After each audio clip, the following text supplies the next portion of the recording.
So I want you to imagine, just for a second, your absolute favorite, most flawlessly executed piece of art. Okay, yeah, Like, it could be a sweeping, multi-volume fantasy epic, right? Or maybe a film that just completely defined your childhood. right. Or even like a novel so perfectly structured, it feels almost inevitable. Exactly. And when you engage with it, you know every single line. You know the exact rhythm of the dialogue? Yeah. The world feels completely solid, as if it wasn't even written at all, but just, I don't know, discovered in that pristine, finished form. Like it just always existed that way. Right, but now I want you to imagine that you are handed a key to this dusty, forgotten drawer in the creator's desk. Ooh, okay. The secret stash. Yeah, exactly. And inside, you find their earliest, messiest, most chaotic, and unrecognizable scribbles. Just the raw, unfiltered materials. The abandoned, sometimes totally bizarre first drafts. Yeah. And there's this psychological threshold you have to cross at that moment. Absolutely. Like, do you open the notebooks? If you look at those deeply flawed early pages, does it completely shatter the illusion? Does it ruin the magic of the finished product? Right. Right. Or does witnessing that incredibly messy evolution make the creator's ultimate achievement seem, I don't know, even more profound? Well, it is a massive risk, honestly. Stepping behind the curtain of a masterpiece like that. Yeah.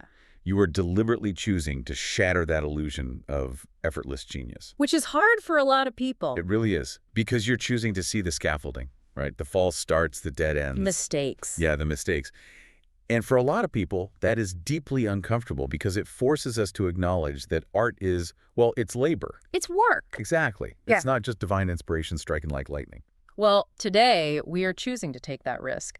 In this deep dive, we are stepping into the foundational bedrock of arguably the most intricate and beloved literary mythology ever constructed in the English language. We really are going deep today. We are venturing into the excerpts from J.R.R. Tolkien's The Book of Lost Tales, Part 1. The very beginning of it all. Specifically, we are closely examining the foreword written by his son, his literary executor, Christopher Tolkien, and we're pairing that with the very first narrative piece in the entire mythos. Right. A story titled The Cottage of Lost Play. So to really grasp the gravity of this deep dive, we have to establish the physical and historical reality of these texts first. Yeah, we have to set the scene. Mhm. Because we are not looking at a polished manuscript that was just like rejected by a publisher and put in a vault. No, not at all. We are examining words written 60 to 70 years before they were ever seen by the public. Wow, 60 years. Yeah, and these were penned in cheap, battered, high school exercise books. Like little composition notebooks. Exactly. The handwriting is often completely frantic. It's written rapidly in pencil, and then sometimes completely erased and written over in ink. That's just wild to picture. It is. And most crucially, we have to remember when this was happening. They were composed primarily during the First World War, Right. when the author was just a 25-year-old soldier, grappling with an unimaginable scale of global trauma. In that context, it changes everything about how we need to approach this material today. It completely reframes it. Like, for you listening, this isn't just an exercise in gathering obscure fantasy trivia. No, you don't need to be someone who has memorized the complex linguistic rules of Elvish to understand what we're talking about here. Right, exactly. This deep dive is really about the mechanics of the creative process itself. Yeah. It's a study of how a singular, obsessive vision evolves over an entire lifetime. And how a creator wrestles with the sheer volume of their own imagination, which is a very real problem. It is. And it's about how a profound, aching sense of nostalgia, this desperate longing for a lost childhood innocence, literally acted as the catalyst for a mythology. A mythology that would go on to alter the entire landscape of modern literature. So we're basically witnessing the absolute first emergence of concepts that are now embedded in global pop culture, right? Yes, Valinor, Middle-earth, the Elves, the Orcs, all of it. But they do not look the way you expect them to. Not at all. They appear in forms that are startling, sometimes whimsical, and honestly sometimes downright contradictory to the final canon. Which is so fascinating. It is, and it forces this fundamental question about the nature of literature, Yeah. is the true story the final sanitized book sitting on the shelf? Right? Or is the story the lifelong, restless, evolving thought process of the author? That is such a good question. Yeah. And I want to start by addressing the elephant in the room here. which Christopher Tolkien actually confronts immediately in his foreword. The barrier to entry. Yes, let's Yeah. talk about the barrier to entry, because if you have ever picked up the Silmarillion, which is the eventual published history of Tolkien's ancient world, there is a very high probability that you hit a wall. Oh, a massive wall. It is notoriously punishing for new readers. Right. People read The Hobbit or The Lord of the Rings and they fall in love with the warmth and the adventure. The cozy feeling. Yeah, exactly. And then they open the Silmarillion and feel like they are reading an ancient, dry, historical textbook. Totally. Why does that happen? What is mechanically different about the psychology of reading these archaic texts? Well, Christopher Tolkien actually provides a highly analytical diagnosis of this exact phenomenon in the foreword. He does, yeah. And he draws heavily on the critical work of Professor T.A. Shippey. Right. Shippey posits that there are two structural reasons why the Silmarillion, and by extension these early lost tales, feel so alienating. Okay, so what's the first reason? The first reason is the absolute absence of what he terms mediation. Mediation in a literary sense, meaning we are missing the hobbits. Yes, exactly. Yeah.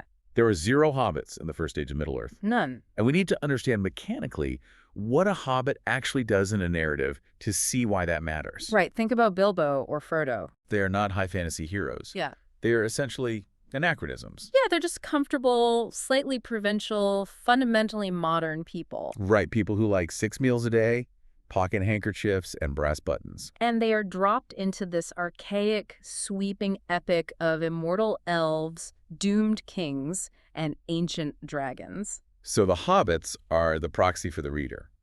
They mediate the high fantasy. I always think of it like an analogy. It is the equivalent of traveling to an incredibly isolated ancient culture, right? Oh, that's a good way to put it. And the hobbits are your English-speaking tour guides. Yeah. They get just as exhausted, terrified, and confused by the local customs as you do. They are asking the same questions you are. Exactly. So when you remove them, reading the Silmarillion is like being parachuted into the middle of a foreign capital. With no map. No map, no translator, and no tour guide to tell you where to get a decent cup of tea. Right. It is pure immersion, but it is uncomfortably pure for most people. And Tolkien himself was highly self-aware regarding the specific friction, wasn't he? Oh, absolutely. In a letter from 1956, he explicitly predicted the difficulty of publishing his ancient lore. What did he say? He wrote, and I quote, "I do not think it would have the appeal of the L.R. No hobbits, full of mythology and elvishness and all that high style, as Chaucer might say." High style, high style. Yeah. He recognized that maintaining a relentless high style imposes a massive cognitive load on the reader. It's exhausting to read. It is. In the Silmarillion, the draft is poured pure and unmixed. There is nothing to dilute the intensity. Let's examine that phrase, actually. The draft is pure and unmixed. Yeah. Because Christopher points out a brilliant, granular example of how this mixing works in The Lord of the Rings to compare it to. Oh, the scene in Isengard. Yes. There is a scene where Pippin and Merry are sitting in the flooded ruins of Isengard, just, smoking pipeweed. Very typical hobbit behavior. Right, and King Theoden of Rohan rides up. Now, Theoden is a figure straight out of a Beowulfian epic. Very grand. Extremely grand. And he delivers this incredibly archaic speech. He says something like, "Farewell, my hobbits. May we meet again in my house. There you shall sit beside me and tell me all that your hearts desire." It's so lofty and dramatic. It is. But then, the moment he rides away, Pippin turns to Merry and whispers, "So that is the King of Rohan. A fine old fellow. Very polite." It's so funny. That deflation is vital, mechanically speaking. Right. Pippin just punctures the balloon of the epic register completely. He translates the archaic grandeur of a mythic king into the recognizable everyday language of a village local complimenting the mayor. Exactly. And by doing that, he provides the reader with a resting place. Yes, a resting place. And the Silmarillion offers absolutely no resting places. None at all. You are sustained in the upper atmosphere of the mythic register for the entire duration of the book. Which ties directly into the second reason Shippey identifies for the texts, the difficulty of Yes. that. It's complete refusal of novelistic convention. Right. So if we break down how a standard modern novel functions, it almost always relies on a limited perspective. You need a point of view character. Yeah. The author picks a protagonist, puts them in the foreground, and forces you to experience the world through their narrow lens. And the tension of the novel often comes from the gap between the character's limited understanding and the author's implied omniscience. You are grounded in a single subjective reality. But pure mythology operates on a completely different frequency. It really does. That limited, grounded perspective is stripped away entirely. You are reading a vast, sweeping history told from a lofty, unwavering, omniscient height. You are literally watching millennia pass in a single paragraph. You're reading genealogies of entire races. Yeah. And Christopher Tolkien acknowledges that this causes a profound literary disappointment for readers who come expecting a traditional novelistic structure. Which is understandable. It is. He actually recalls someone complaining to him once saying, "It's like the Old Testament." Okay, I have to push back on that complaint, though. Let's hear it. While it might be jarring for someone expecting a standard fantasy thriller, is the Old Testament comparison actually a flaw? Right. Is it a bad thing? Yeah. Or is it the exact feature that makes the work transcendent? Like, if you are trying to write a foundational myth, shouldn't it read like scripture rather than a beach read? Well, Christopher argues fiercely that it is a feature, not a bug. Okay, so he agrees. Yes. He says the mode of the text is not an accident. It is inherent to its ultimate purpose. It's intentional. Completely. It was not constructed to be consumed as entertainment in the modern novelistic sense. Right. It was designed to move the heart and the imagination directly, employing an ancient, poetic resonance. It basically demands that the reader utilize a completely different interpretive muscle. But the lack of that relatable tour guide wasn't just a hurdle for the reader, right? It created a massive, almost paralyzing creative anxiety for Tolkien himself. Oh, it haunted him. And this is where we arrive at a really fascinating psychological dilemma. We need to talk about the illusion of depth and the terror of destroying the magic. This is perhaps the most revealing insight into Tolkien's internal struggle. It's so relatable, honestly. It really is. He wrote an incredibly candid letter in September 1963, expressing a deep fundamental doubt about the viability of ever publishing the Silmarillion. He didn't even know if it would work. Right. He questioned the core mechanism of why his world worked in the first place. What did he write? He stated, "Part of the attraction of the L.R. is, I think, due to the glimpses of a large history in the background." Right, the stuff you don't fully see. Exactly. He called it an attraction like that of viewing far off an unvisited island or seeing the towers of a distant city gleaming in a sunlit mist. To go there is to destroy the magic unless new unattainable vistas are again revealed. That is just a stunning admission to me. It's beautiful, but it's sad. He is basically diagnosing the exact problem of prequels before prequels were even a cultural staple. Oh, that's such a good point. It is the anxiety of meeting your heroes. You love the mystery of the distant city in the mist. You love the idea of it. But if you actually sail to the island. Right. If you walk through the streets of that city, you suddenly see the mundane reality. You see the cracks in the pavement. The mystery is gone. Tolkien was terrified that by showing us the backstage mechanics of his universe, he would extinguish the very wonder that made it compelling in the first place. He fundamentally believed that while a story must be told, it is the untold stories lurking at the margins that provide the deepest emotional resonance. The negative space. Exactly. And he used a highly specific example from his own work to illustrate this. Oh, in Moria. Yes. In the dark, oppressive mines of Moria, Gimli the dwarf sings a song about the ancient, long-lost realms of the Elves. Right, the Song of Durin. He sings of mighty kings in Nargothrond and Gondolin, who now beyond the western seas have passed away. Which are huge, weighty, mythic names. They are. Now, Sam Gamgee has no idea what Nargothrond or Gondolin are. None. But when he hears those remote, ancient names, his reaction is profound. Sam says, "I like that. I should like to learn it. But it makes the darkness seem heavier, thinking of all those lamps." That moment with Sam Gamgee is the ultimate proof of concept for everything we just discussed about mediation. It perfectly encapsulates it. He hears these vast, untouchable, mythic names, and he immediately grounds them with his earnest, simple reaction. I like that. Yeah, he puts a frame around the ancient lore. But paradoxically, by bringing it down to his level, he emphasizes how incredibly distant and magical those ancient kings truly are. And Tolkien's paralyzing fear was this. If I actually sit down and write the book that goes to Nargothrond, if I describe the day-to-day politics of Gondolin. Do I strip away the charm? Exactly. Do I strip away the charm they possessed when they were merely whispers in the dark of Moria? If you construct a narrative that begins at the literal creation of the universe, where is the mystery? Right. How can you manufacture depth when there is nothing older left to reference? He worried he had hit the absolute bottom of the well of his own imagination. He really did. I find Christopher Tolkien's response to his father's anxiety absolutely brilliant here, though. It's a masterclass in literary critique. It is. He doesn't just reassure him. He constructs a counter-argument about the fundamental nature of literary depth.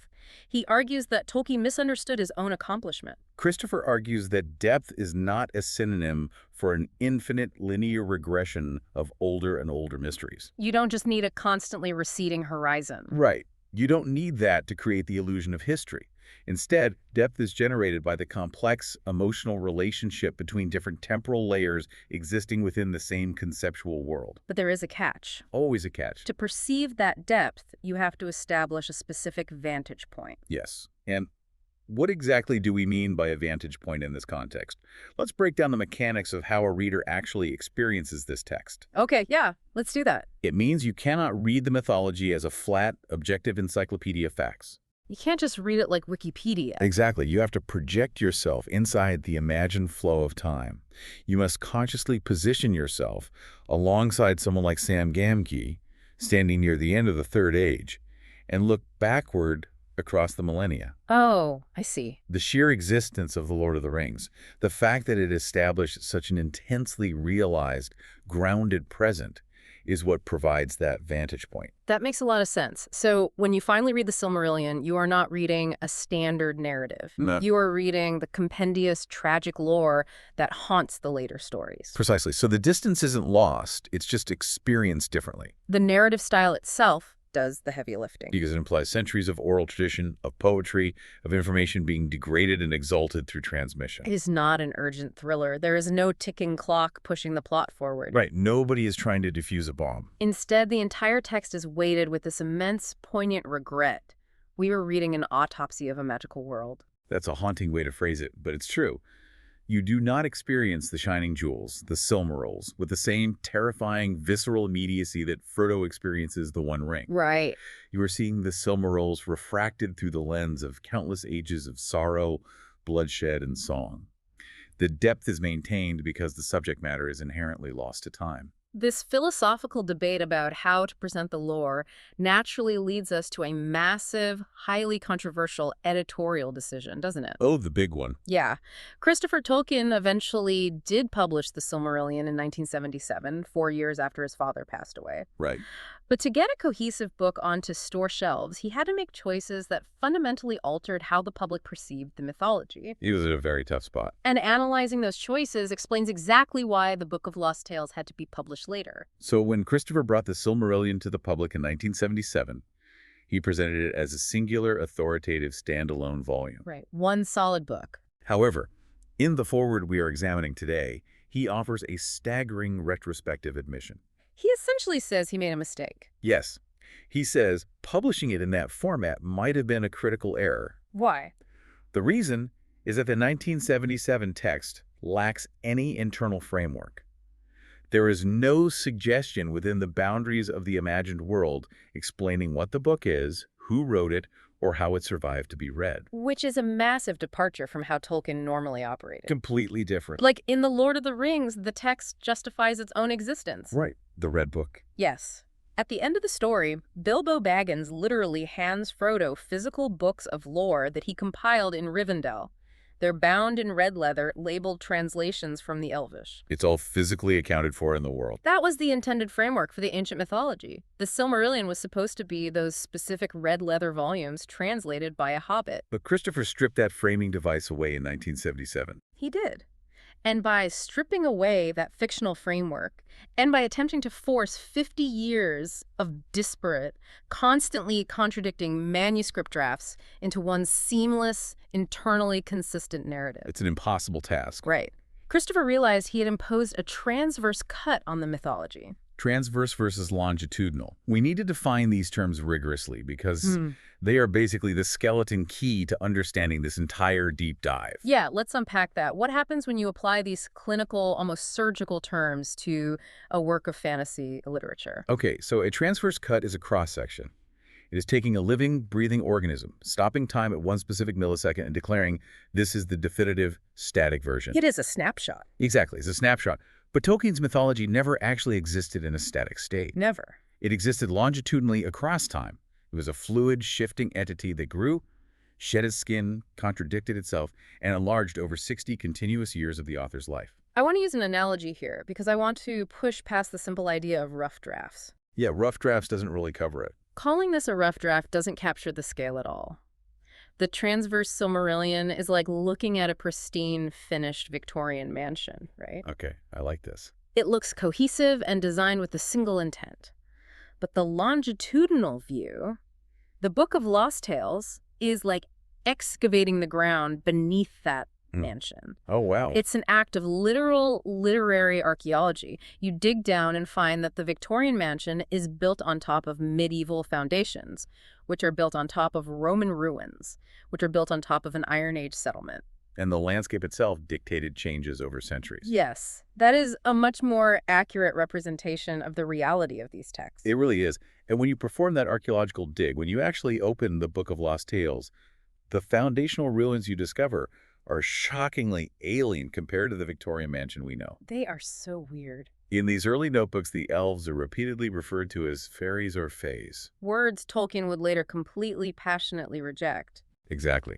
And Beren, who is arguably the most important human hero in the entire mythology. Right, the great mortal man. Well, he is entirely an elf in this draft. Wait, what? Yeah.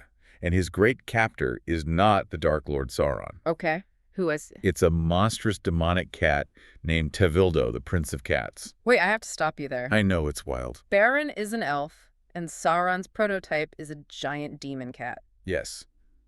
Tevildo. That sounds absurd. It sounds like someone writing a parody of Middle-earth.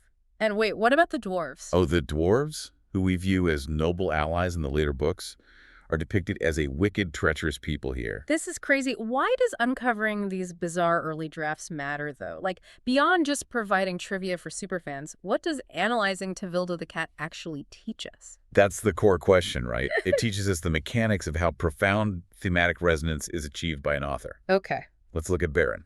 If Beren is an elf, his love story with the elven princess Luthien is just a fairy tale adventure about intertribal politics, or maybe parental disapproval. Right, it's Romeo and Juliet, but with pointy ears. Exactly. But longitudinally, Tolkien later realizes he needs to grapple with the theological concept of mortality. So he changes Beren from an immortal elf into a mortal man. Oh, wow. Suddenly, the love story becomes a profound meditation on death, sacrifice, and the fundamental difference between the human and elven conditions. It elevates the whole thing. Exactly. And the same applies to the villain. Tevildo, the giant cat, is a villain out of a children's fable. Like a scary Alice in Wonderland character. Yeah, but as the mythology matures, Tolkien realizes he needs a villain capable of representing cosmic spiritual corruption. So the fairy tale cat evolves into Sauron, a fallen angelic being. That is incredible. Watching that longitudinal evolution is watching an author discover the philosophical core of his own universe. It is never a sudden lightning bolt of inspiration. It is a grueling process of subtle transformation over decades. That makes perfect sense. It's not just correcting typos. It is a fundamental shifting of the tectonic plates of the world's philosophy. Perfectly said. And that brings us to the specific framework of the Book of Lost Tales. Because when we dig down to the very first Roman ruins of this literary excavation, we find a framework that is so radical and so deeply tied to the real world, it almost defies belief. It really does. Let's look at Tolkien's original overarching goal here. We have to examine a letter Tolkien wrote to Milton Waldman to really understand the initial spark. Right. Tolkien stated that he was deeply grieved by what he saw as the mythological poverty of his own beloved country, England. He felt like England was missing something. Exactly. As a philologist, he knew that the Norman conquest in 1066 had essentially wiped out the native Anglo-Saxon mythic tradition, replacing it with French Arthurian romances. So they didn't have their own stories anymore. Right. There were rich Greek, Celtic, Germanic, and Finnish mythologies, but nothing of that scale that belonged purely to the English soil. So what did he do? He stated an incredibly ambitious, almost arrogant goal. He wanted to construct, from scratch, a mythology specifically dedicated to England. A mythology for England. That is so bold. It is. To execute this, he needed a perspective character, someone to guide the reader into this newly forged past. So he created a mariner named Ariel. Ariel is a captivating focal point. In the Elvish tongue, his name translates to one who dreams alone. That's beautiful. It is. But in the very earliest, barely legible pencil notes, his real human name is Otter Wayfree. Wayfree. The term Wayfree is Old English. It means restless, flickering, or wandering. He is defined by an insatiable, restless longing. And crucially, Tolkien anchors this character directly into actual documented human history. He doesn't place him in a purely secondary fantasy world. Not at all. The notes trace Ariel's lineage back to historical and mythic figures like Hengist and Horsa. The legendary Saxon brothers who led the first Germanic invasions of Britain. Yes, he is even listed as a descendant of the Norse god Woden. That historical anchoring is very deliberate. Otter Wayfree lives on the real-world island of Heligoland in the North Sea. But he is afflicted by an irresistible sea longing. Like an itch he can't scratch. Exactly. The text describes him as a son of Arundel, born under his celestial beam, which curses him to wander. Driven by this compulsion, he sets sail westward into the unknown and eventually washes ashore on Tol Eressëa, the lonely island. And here's the paradigm-shifting revelation. For you listening, this is wild. Tol Eressëa is not just a random fantasy island floating in a made-up ocean. No, it's not. In the mechanics of these early drafts, Tol Eressëa was quite literally destined to become the physical landmass of England. The intention is completely explicit. The Elvish Isle that Ariel discovers is ancient Britain. How does that even work? Well, the early lore features a cataclysmic event called the Faring Forth, where the entire island of Tol Eressëa is physically uprooted, dragged across the ocean, and anchored off the coast of the Great Lands. They just moved the island. Yeah. And over time, the magic fades, the elves diminish into hiding, mortal men dominate the landscape, and the island transforms into the England of documented history. I need to pause and really emphasize the scale of this ambition. It's massive. He wasn't just writing a separate escapist universe. He was attempting to write a magical, alternate prehistory for the actual dirt of Staffordshire and Warwickshire. Yes. It is as if a science fiction author wrote a sprawling, multi-galactic space opera, only to reveal in the final chapter that the alien homeworld is actually modern-day Ohio. That's a hilarious comparison, but it's totally accurate. It fundamentally changes how you interact with the geography of the story. It anchors the highest flights of fantasy directly into the local dirt. He mapped his immense linguistic inventions onto the exact landscapes he walked every day. Give me some examples of that. Okay, so the central elvish city on the island, Coromus or Cortirion, was explicitly designed to become the real-world town of Warwick. Warwick, okay. The surrounding region, Alamanori, the land of elves, is ancient Warwickshire. The specific village where Ariel stays, Tevrobel, is mapped perfectly onto Great Haywood in Staffordshire. But why those specific towns? Why Great Haywood and Warwick? When you look at the dates, 1916, 1917, the geographical choices become incredibly poignant. You really have to view it through the lens of his immediate biography. From 1913 until they married in 1916, Tolkien's fiancée Edith lived in Warwick. Oh, okay. He spent his leaves walking those streets with her. Following their marriage, he was stationed at a military camp near Great Haywood. And then, in late 1916, he was sent to the trenches of the Somme in France, where he witnessed slaughter on an industrial scale and contracted trench fever. It's hard to even fathom that kind of trauma. It really is. Yeah. He was sent back to England, physically broken and grieving the deaths of his closest friends. He spent the winter of 1916 and the spring of 1917 recovering in Great Haywood. So that's the connection. Yes. It was in that specific window of trauma and recovery that Edith actually transcribed the fair copy of the Cottage of Lost play from his frantic penciled notes. That context is just devastating. It changes how you read everything. He is sitting in a military camp, shivering with trench fever, having just survived one of the most horrific battles in human history. And what does he do? He writes. He looks out the window at the muddy English countryside, and he decides to write a mythology where ancient, immortal elves are living in the exact spot he is sitting. It's incredible. It is not just a creative exercise, it is a profound trauma response. Yes, absolutely. It is a desperate act of psychological survival, using subcreation to sanitize and mythologize a world that had just proved itself capable of unimaginable horror. It is an act of reclaiming the landscape. He actually wrote a poem during this time titled Cortirion Among the Trees, dedicating it to Warwick. What does the poem say? Well, in the prose introduction, he laments that Warwick is now just disfigured Cortirion. He writes that walking its modern industrialized streets in autumn breaks the heart because you can sense how far the world has fallen from the laughter and loveliness of the ancient elves. Wow. The fading of the elves basically becomes a metaphor for the loss of pre-war innocence. Knowing that this is a sanctuary built by a traumatized soldier, let's follow Ariel as he walks into the literal narrative of the first tale. Yes, let's go into the story. He has arrived on the island, and he is walking toward the sanctuary, the cottage of lost play. The text is incredibly evocative here. Ariel arrives in the region of the Elms near the citadel of Cortirion at dusk. Always at dusk. Right. And the sensory details are heavy with atmosphere. The sun has just sunk, leaving a lingering gold light filtering through the elm leaves. It sounds so peaceful. There's a faint, cooling breeze, and a flight of rooks is returning to their roosts in the high canopy. There is an overwhelming, almost suffocating sense of nostalgia, a deep feeling of evening and finality. It is a quiet, intimate picture, so he turns down a dark, winding lane and discovers a tiny dwelling. The cottage. Yeah. The windows are heavily curtained, but emit a warm, golden light that suggests, in the text's words, heart's content within. He knocks on the door, and the porter tells him that he has found Marvanwa Tayeva, the cottage of lost play. But entry is not unconditional. There is a deeply symbolic, magical barrier here. What kind of barrier? The porter informs Ariel that the house is small, but those who dwell inside are smaller still. To cross the threshold, the text says he must be very small indeed, or, quote, of his own good wish become as very little folk, even as they stand upon the threshold. Of his own good wish become as a little child. Yes. You physically and spiritually have to shrink to get through the door.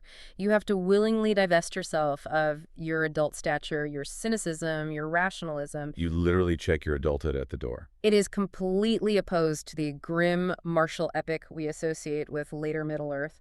There are no swords here, no rings of power. Yeah. It has an almost Peter Pan-esque Victorian nursery quality to it. It really illuminates the radically different conceptualization of the fairies in Tolkien's early mind. They weren't warriors yet. No, before they were the towering, sorrowful Noldor of the First Age, they were whimsical, eerie, and deeply entwined with the concept of childhood innocence. So what happens when he goes inside? When Ariel crosses the threshold, he finds that the interior defies the exterior. It is remarkably spacious, warmed by 3 roaring fires and illuminated by countless candles of every shape and size. And it is absolutely chaotic with life. The hall is filled with children of every aspect and size, mingling with older folk, all radiating this merry, electric expectation. It's a party. I want to highlight the sensory texture here because it feels so tactile. Far off in the house, a sweet, resonant sound echoes, the strike of a gong. Ah, yes. That is Tombo, the gong of the children. Tombo. It hangs outside the Hall of Play Regained. It operates the rhythm of the house. 1 ring for meals, and 3 massive strikes to summon everyone to the room of the log fire for the telling of tales. The character who rings it is endlessly fascinating to me. Little Heart, the Gong Warden. Little Heart. The text describes him as ancient beyond count, yet possessing a relentless, infectious merriment. When he strikes the gong 3 times, the sheer volume of the children's mirth and stamping feet actually shakes the walls of the cottage. That's such a joyful image. It really is. That vibration of joy is his life's greatest reward. But his backstory is what makes him so compelling. Little Heart is not just a glorified nanny. No, not at all. He sailed in the legendary ship Wingalot alongside Arundel on the last great cosmological voyage. It was the ringing of his specific gong that awakened the sleeper in the Tower of Pearl. That juxtaposition is the absolute hallmark of Tolkien's genius. It really is. He seamlessly weaves the absolute coziest, most domestic fairy tale imagery directly into the grandest, most perilous cosmological lore. Like, the man playing with children in the firelight is the exact same man who sailed across the shadowy seas to the very edges of the known universe. The domestic and the mythic are not separated. They occupy the exact same space. And the feast they share further highlights this separation from the mortal world. They sit down, and the host, Lindo, fills the cups with the drink called limpe. Limpe, right. It is the sacred drink of the Eldar. Consuming it keeps their hearts perpetually young and fills their mouths with the urge to sing. But there's a catch for Ariel, right? Yes. When it comes to Ariel, Lindo passes him by. Ariel is forbidden from drinking it. Why? It can only be bestowed upon a mortal by the supreme lady of the island, Meryl Tarinki. If Ariel drinks the limpy, his tie to the mortal world is severed, and he must remain with the elves until the end of days. Instead, he is served golden gnome wine. The Limpy represents the ultimate irrevocable commitment to the secondary world. It's the point of no return. Exactly. This entire cottage, with its fires, its wine, its laughing children, operates as a hermetically sealed sanctuary of innocence. Wow. When you layer the historical context back over this scene, a young man who has just watched his generation be slaughtered by machine guns and artillery shells, the cottage of Lost Place ceases to be mere whimsy. It's much deeper than that. It is a desperate psychological fortress. He is constructing an impenetrable refuge of warmth to protect a childhood that the modern world has brutally annihilated. That search for refuge brings us to the philosophical epicenter of this entire text. After the meal, the host Vere sits Ariel down by the tail fire in the room of logs, and she tells him the deep lore. The history of the cottage. She explains that the cottage they are sitting in on the lonely island is actually a replica. The true heart of the myth lies in the story of the original cottage. Right. Vere recounts that in the absolute dawn of days, long before the elves ever migrated to the lonely island, there existed a region of unimaginably fair gardens in Valinor. Way back in the beginning. Yes, situated near the shining, divine elven city of Kor. Nestled within those gardens was a white cottage crowned with a thatched roof of pure gold. A roof of gold. It was flanked by a thicket of white lilacs on one side and an ancient, towering yew tree on the other. This was the primordial cottage of the children, the cottage of the play of sleep. But who were the children playing there? Because they were not elves. No, they weren't. They were the earliest human children, the descendants of the first fathers of men. When these mortal children fell asleep in the Great Lands, their spirits would travel down a magical, winding lane known as Alori Mali, the Path of Dreams. And the elves assumed the role of silent, jealous guardians over this cottage and its gardens. Jealous in a bad way. No, not a malicious jealousy, but an overwhelming pity and a desire to protect the fragile human minds. They allowed the children to run freely through the gardens, chasing golden bees and butterflies with embroidered wings. It sounds idyllic. It was. But they maintained a strict perimeter. They could not allow the human children to stray beyond the garden walls. What exactly were the elves protecting the children from, though? If Valinor is essentially paradise, what is the danger of exploring it? The danger was the overwhelming, undiluted reality of the divine. Oh, I see. The elves understood that mortal minds are not built to withstand the full glory of the immortal realms. If a human child wandered out of the garden and looked upon the shining spires of Kor, Or if they walked down to the shores of Eldamar and witnessed the silver foam. exactly, while listening to the sweet, piercing music of the elves, their psychology would fracture. It would just be too much. If they awoke back in the mortal world having seen that unfathomable beauty, they would become wild, estranged from their own kind. They would be cursed with a permanent, agonizing longing for a beauty their mortal, waking minds could not grasp. They would never be satisfied with normal life again. Right. Their hearts would be consumed by an unquenchable, restless wonder. Vere actually notes that the misty, degraded after-memories of those children who did manage to glimpse the shores of Eldamar became the strange, haunting legends and poetry that fueled human imagination for centuries. Oh, wow. The echoes of that forbidden beauty are basically the source of all human art in this mythology. But then, a profound tragedy occurs. The mythology shifts. The elves are called to march to a great war, and they abandon the city of Kor. They just leave. With their departure, the magic shifts, and the Olor Mali, the Path of Dreams, is violently severed. The lane is blocked forever by massive, impassable rocks. So the children can't get there anymore. Right. The golden thatched cottage in Valinor is abandoned to the silence, its garden left bare and empty. Because human children can no longer access this realm of refreshment and delight in their sleep, a profound, creeping sorrow and grayness infects the human race. The world loses its color. The mortal world grows cold. Men cease almost entirely to believe in or even possess the capacity to conceptualize the beauty of the elves and the inherent magic of the world. The allegory here is staggering. It is not just mythological world building, it is a surgical dissection of the psychology of growing up. It really is. As children, we all instinctively walk the path of dreams. We possess a pure, unironic capacity for imagination and wonder. We believe in the magic of the garden. We all do. And then, inevitably, the path is blocked. The impassable rocks of adulthood responsibility, grief, rationalism, trauma seal off the lane. We are exiled into the grayness. And we spend the rest of our adult lives haunted by a vague, restless longing for a golden thatched cottage we can't quite remember how to find. That is exactly the realization that strikes Ariel as he listens by the fire. It suddenly clicks for him. Suddenly, his entire life makes sense. He realizes why he, his father, and his father's father were cursed with the name Wayfree, the restless ones. He recalls fragmented tales passed down through his bloodline of a magic garden and a wondrous town. In a moment of profound clarity, Ariel realizes that his own ancestors must have been those original children who strayed too far into the elvish realms in their sleep. Oh, wow. They saw the silver foam, they awoke, and they passed that agonizing, unfulfilled longing down through their genetics.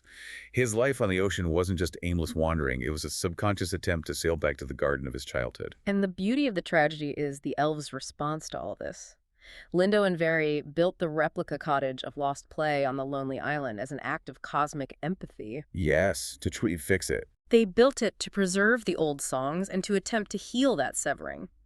Very reveals that they still, on occasion, dispatch elven children out into the Great Lands. The invisible messengers. Yeah. These invisible messengers visit lonely, weeping human children in the dark, whispering comfort to them by candle flame before they sleep. It is an achingly gentle image. It is a testament to the enduring power of empathy within the lore.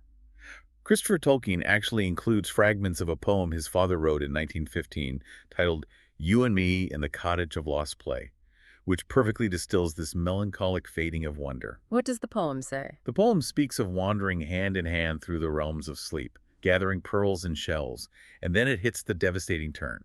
Then ran ashore through sleepy glades and down a warm and winding lane we never found again, between high whispering trees. We never found again. That captures the entire emotional weight of the mythology. It really does. Let's synthesize this incredible excavation we've undertaken today. We began by confronting the intimidating, unyielding depth of the Silmarillion, recognizing how its lack of modern mediation forces us to engage with it not as a novel, but as ancient, tragic history. Right. The lack of hobbits. We explored the philosophical anxiety of the creator, terrified that defining the magic would destroy it, only to realize that true depth is forged by looking backward through the temporal layers of loss. And we examine the necessity of digging beneath the transverse snapshot of the published lore to uncover the messy evolutionary longitudinal reality. The crazy drafts with the cat. Exactly. By doing so, we found an author attempting the impossible, anchoring a sweeping divine mythology directly into the local soil of England, attempting to transmute the mundane streets of Warwick and Great Haywood into the last sanctuaries of the Elves. And most profoundly, we discovered that at the very center of this sprawling epic, beneath the wars of the jewels, the dark lords, and the sundering of continents, there sits a tiny, quiet cottage with a golden thatch. The Cottage of Lost Play. It was built by a young man surviving the apocalypse of the First World War, serving as a monument to heal the broken imaginations of children. It reminds us that behind the intimidating perfection of a finished masterpiece is a raw, deeply human attempt to navigate grief, nostalgia, and the loss of innocence.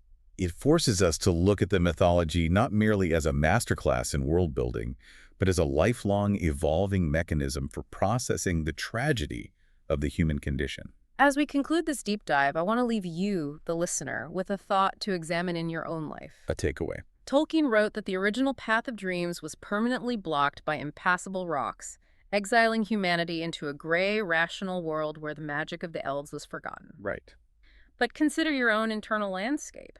Are there old dreams, dormant passions, or a specific sense of childhood wonder that you have assumed are permanently walled off by the heavy, impassable rocks of your adult responsibilities? That's a powerful question. The lore suggests that the original garden is still there, waiting.